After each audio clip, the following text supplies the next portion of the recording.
एक समय की बात है, हरे भरे पहाड़ों के बीच बसे एक शांत गांव में एक दयालु और बुद्धिमान दादी रहती थी।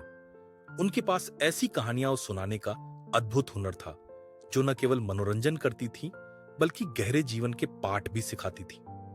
हर शाम गांव के बच्चे और बड़े भी उनके चारों ओर इकट्ठा होते थे, उनकी कहानियों को सुनने के लिए उत्सुक। आज मैं तुम्हें आर्य की कहानी सुनाऊंगी।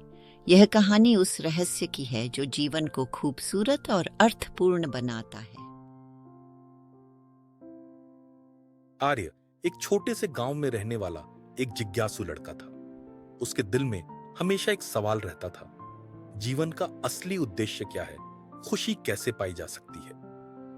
क्या सिर्फ जीना ही काफी है या इस जीवन में कुछ खास करना भी जरूरी है? क्या खुशी पाने का कोई राज है? अपनी जिज्ञासा के चलते एक दिन वह जंगल की ओर निकल पड़ा। जंगल के बीच में एक विशाल बरगद के पेड़ के नीचे उसने एक साधु को देखा। बाबा, मुझे जीवन का मतलब समझ नहीं आता। क्या आप मेरी मदद करेंगे? तुम्हें अपने उत्तर खोजने के लिए एक यात्रा करनी होगी। मैं यह यात्रा करने के लिए तैयार हूँ। साधु एक पुराना स्क्रॉल निकालते हैं और आर्य को देते हैं। यह जादुई नक्शा तुम्हें 4 जगहों तक ले जाएगा। कृतज्ञता की भूमि, धैर्य का जंगल, साहस की घाटी और निस्वार्थता की नदी। इन स्थानों पर तुम्हें अपने सवालों का उत्तर मिलेगा। और इस तरह आर्य ने अपनी अद्भुत यात्रा शुरू की। आर्य का पहला पड़ाव कृतज्ञता की भूमि थी। यहाँ का आकाश सुनहरे रंग का था और पेड़ संगीत की तरह झूम रहे थे, लेकिन यहाँ के लोग उदास थे।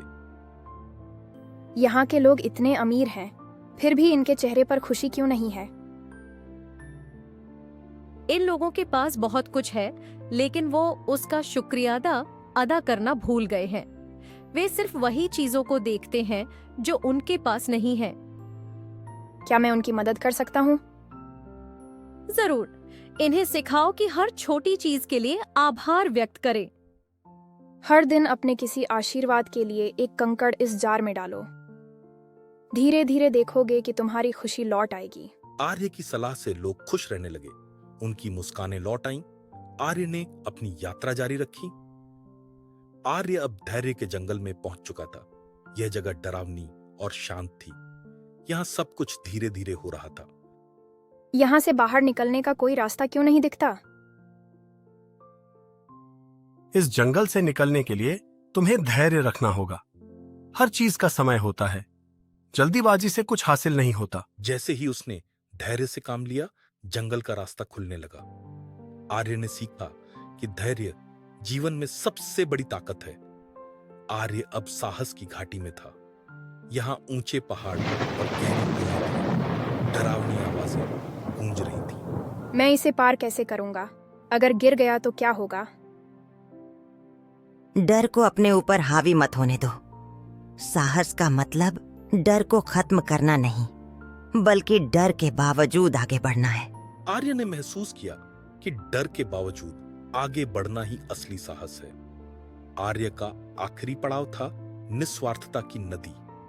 यह नदी बहुत चौड़ी थी और आर्य इसे पार करने का तरीका ढूंढ रहा था। हम नदी पार नहीं कर पा रहे हैं। हमारे पास साधन नहीं है। मैं जो कर सकता हूँ वो करूंगा। आर्य ने देखा कि दूसरों की मदद करने से उसे असीम खुशी मिली। जैसे ही उसने निस्वार्थता दिखाई, नदी का पानी कम हो गया और वह उसे पार कर सका। चारों स्थानों से सीखने के बाद आर्य अपने गांव लौट आया। उसने महसूस किया कि असली खजाना यात्रा में था। तुम्हारी यात्रा कैसी रही? क्या तुम्हें जीवन का मतलब समझ आया? मैंने सीखा कि जीवन को कृतज्ञता, धैर्य, साहस और निस्वार्थता के साथ जीना चाहिए। यही असली खजाना है। आर्य बड़ा होकर एक कहानीकार बना और उसने अपनी सीखों को दूसरों के साथ साझा किया। तो बच्चों, याद रखो, जीवन का असली रहस्य हमारे दैनिक कामों और गुणों में छिपा है। इसे समझो और अपनाओ।